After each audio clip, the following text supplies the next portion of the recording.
It's day 3 of the FIDE World Championship 2024, and the stakes are rising. Will the challenger find their footing, or will Ding extend his lead? We're still at the stage of the match where anything can happen. Gukesh has made the first move. It's going to be 1d4, so we're seeing a little bit of mixing things up here. We have our first exchange of the day, a pawn capture on d5. Queen c2 was played. Clearly the move which is stopping bishop f5 to be developed to that square. Of course, bishop f5 was played, right? I mean, if you play g6, you cannot do anything else after that. You go bishop f5. We've quickly seen queen b6 met with g4. Ding must be thinking about all sorts of things further down the line as well. This could get, like, really quite multifaceted. All the different kinds of questions that will be going through Ding's head right now as he ponders his response to g4 from Gukesh.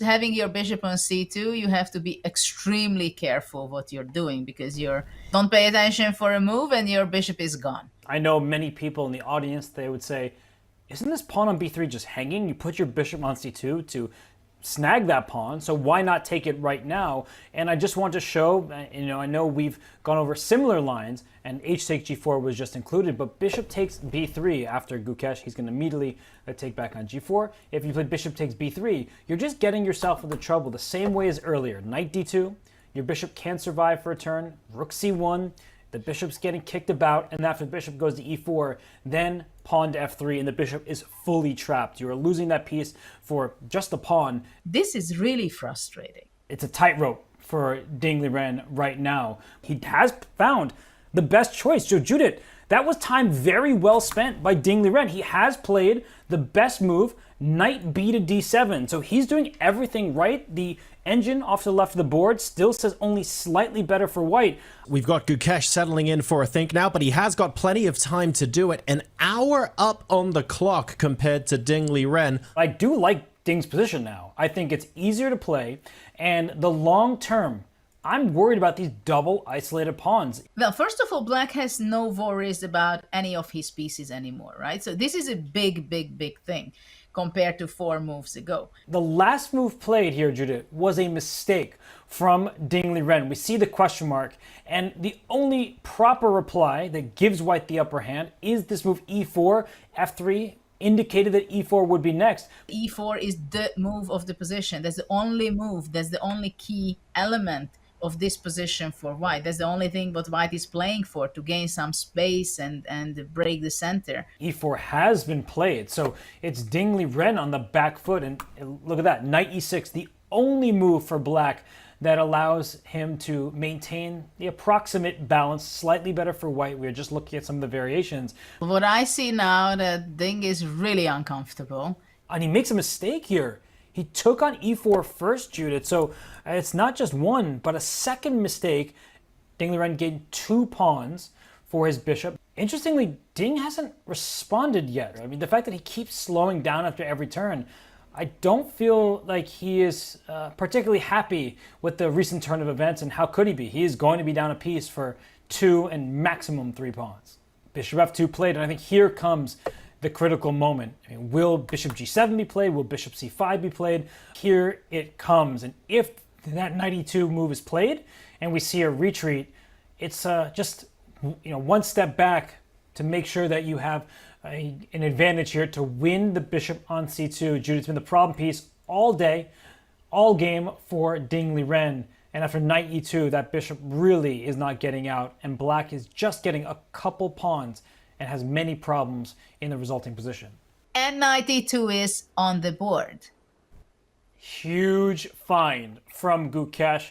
The youngster trails by a point in this match. It is early, but this could help him even up the score. Now it's Ding Liren's turn, and he snaps that knight off the board. Knight takes d2. So Gukesh has to win.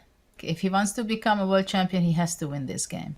While Gukesh has the upper hand, one mistake here could immediately throw away the sizable advantage he's built up. Wow, we see that king e2 is the only move that keeps white with the huge advantage he finds. Gukesh of course he does. He has a piece up, he has material up, but his pieces are not optimally placed. And this is the big question, how to replace the pieces. Black can go knight f3 and rook d7, knight g1 would change everything. So there are some nuances which is happening right here. So it is going to be not easy to crack Black's defense. Yeah, king up in 6 minutes, 32 seconds for Ding Liren. Rook c to d1. Gukesh isn't making a quick decision to trade off pieces until he is certain that it's best. I mean, look at the clock right now. He's about to hit 2 minutes, and he needs to make 10 moves. I don't think he's going to get all his moves off in time. Yeah, I wouldn't like to be in Ding's place right now.